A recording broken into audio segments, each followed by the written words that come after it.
Hi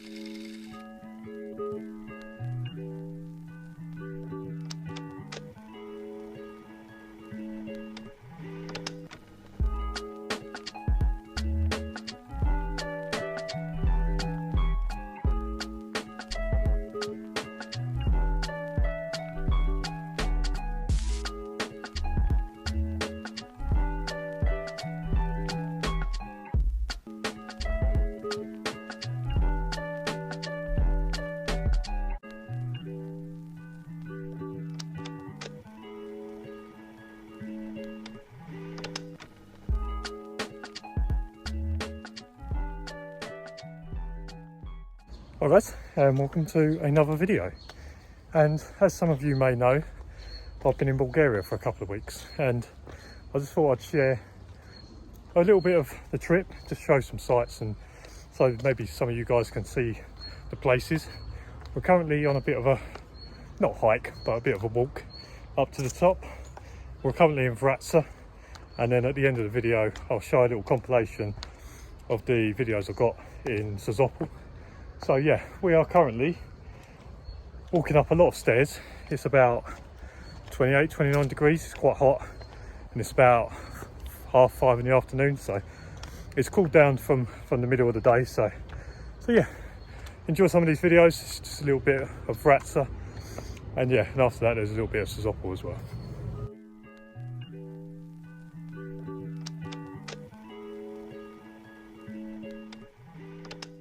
So what is at the top of this mammoth hill? It's the hut. It's the hut. The hut. And what do they throw weddings at the hut, don't they? They do weddings. And parties and functions. That's what they do now. Yeah, but mainly it's like It used to be a hut for the hikers. Okay, so it's like a hut for hikers, but mainly going up here is just that you get a really good view of the whole of Vratsa, and I'll put a picture up of that. But it's like one of the best vantage points to get a whole look of Vratsa as a whole. And I've pulled Ada out to come and do this because I thought it'd be quite good, but it is very taxing in the heat as well. It is a bit hot, but it is the summer, that's what's going to happen.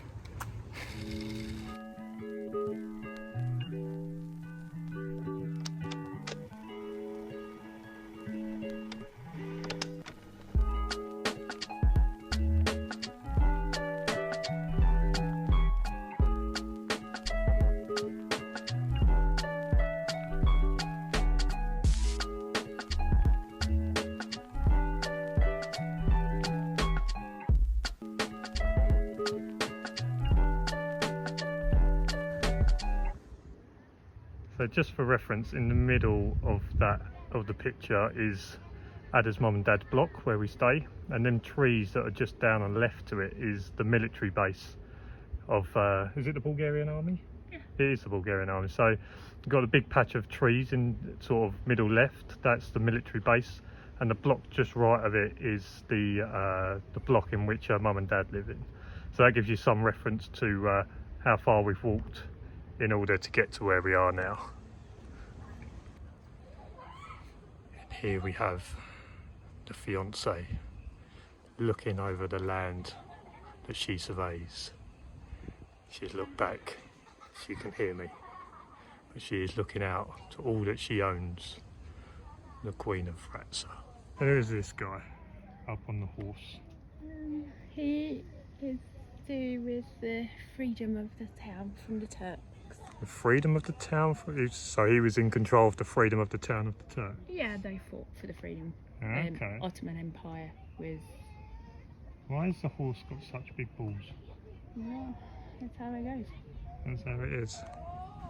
So it's an important part of Bulgarian history is that they used to fight against the Turks, and the Turks used to come and they would take kids, they would slaughter villages. A boy from each household that had one every year. So every year the Turks would just come in, take a boy, and then off they go, and then you'll see them again next year. No, it was a full slavery. They was just ruling over all the Balkan countries. Okay. And Ottoman Empire used to take over Balkan countries. Well, not just Balkan, all sorts of countries. And it's about 500 years of it. So they used to murder people, kill them. that's why all the old houses that you see have secret rooms or are built in funny ways where you can only get a gun through the window. Yeah. It's quite bad history, quite negative. Yeah, in the Sozopol video, there's quite a lot of the old houses in my video, isn't there? And a lot of them, you'll see that there won't be many sort of doors at ground level. A lot of the doors will be up level, and they've probably been changed over the years. So obviously people can now get in. Now the Ottoman Empire's gone, they can now get in. But at the times there was no doors in sort of like the ground floor. There was only like small windows, like enough, like Ada said, to get a gun through, so that you could try and defend yourself. Or there'd be very small windows, just to try and stop people from obviously trying to gain entry and take one of the boys, etc., isn't it? Yeah, it was. It was very scary times. It was full slavery. They weren't allowed a lot of things. They weren't allowed horses. They weren't allowed to wear colour. They weren't allowed to walk in certain places. And a Turk would stop you on the road and beat you up or murder you or whatever, and that was legal. But we're talking before 18th century. Yeah, before 19th century. Yeah. Cool. It's a good bit of history, though. Yeah. Well, it's not a good bit of history, but it's fascinating to know about. Yeah. Well, that's why the towns are built like that, where you have your corridor, as you say, to defend the town. Yeah. If needed. Next, after this, we're going to take a walk down. We'll take a walk to what I know as the corridor, which is kind of like, it was explained to me is that it's like the road into Vratsa, and it's like the corridor into the town, isn't it? Yeah. So after this, we'll walk down and we'll have a take a look at that.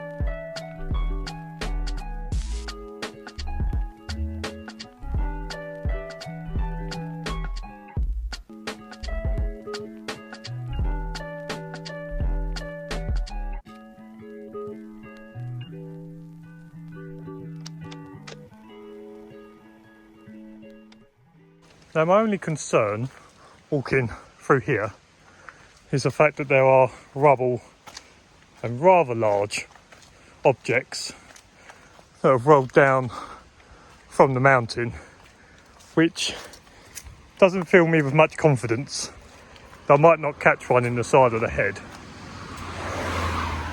But that one was driving slower. That one might hurt.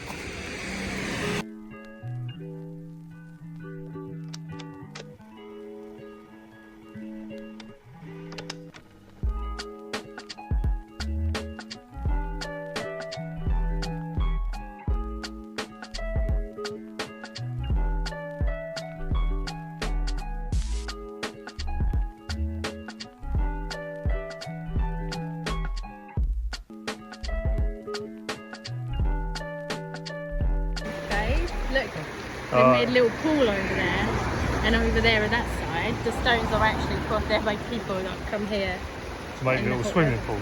Yeah, that's what they do. Nice. There's a lot of people up there. So that is the corridor as I know it. What's its actual name? Vratsata. Vrasata. Yeah. Is that corridor? It means doors. Doors. An old word for doors. So the door to the town. And is that what they would try and defend with the Ottoman Empire? Yeah. So they'll just defend that width. Or where fighting happens, you see opponents Okay, that's cool. away from the women and the babies. Nice. So with Vratsa as well, would I be right in saying that communism is why there's lots of blocks of flats? Like a lot of it was flattened. Would there have been a lot of houses that were then flattened to build the blocks of flats to obviously fit more people? Or? Yeah, it was all houses, like the older houses that you see now, dotted around. Yeah, it was all bought from the owners. This idea for flats. Mind, they didn't know what blocks of flats were at the time, so it's quite new and exciting. Same as London. So yeah, they flattened most of it and so where we live there because of my dad being in the army. So yeah. So originally it would have been all houses, And then due to communism, they would have flattened it, built the blocks of flats and just piled everyone in, basically. Yeah. Oh, cool. And just a thing on houses. So houses, they're very hard to buy, aren't they? So a lot of houses are passed down from generation to generation. Very rarely do you get people, a bit like us, where we bought like a new build. Very rarely around this area are you going to be able to get a house. It's going to be people that have houses would have been passed down from nan and granddads or parents or whatever it is, isn't my it? mum and dad have been looking for a house for so many years, but the best we can do is actually get a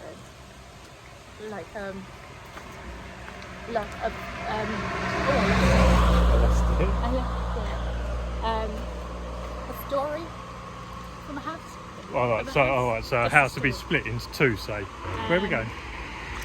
I thought we were just going to walk that way or walk that way. We can walk this way. So yeah, so like a house to be split into two, and basically there is a word for it, I can't remember what it is. Yeah, it would be... Yeah, every story will be an apartment, and that usually happens when the people who own a house or inherited or whatever have decided that they can't deal with the upkeep of the whole house, so they would decide, okay, well, we'll split it and we'll sell a part of the house to someone else. Okay. But yeah, even those are generational, so my mum and dad have been looking for ages for while we was at school. It was just never convenient because you could buy houses but you had to go further out of town, which wouldn't have been great for us. So yeah, they have been looking recently in the last few years.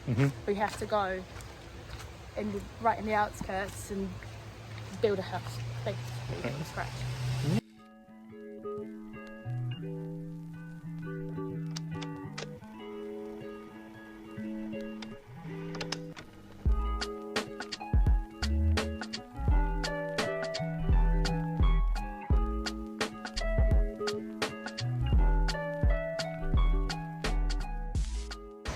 So guys, I think that's it from us from Vratsa. That was a little walk up the mountain, back down through the corridor and that. If you like this video, make sure you give it a thumbs up, subscribe down below for loads more videos. But before you go, I've got a little compilation of some videos that I took when we was in Sozopol last week. So enjoy them, and I'll see you again next week. Thanks for watching, see you later, bye.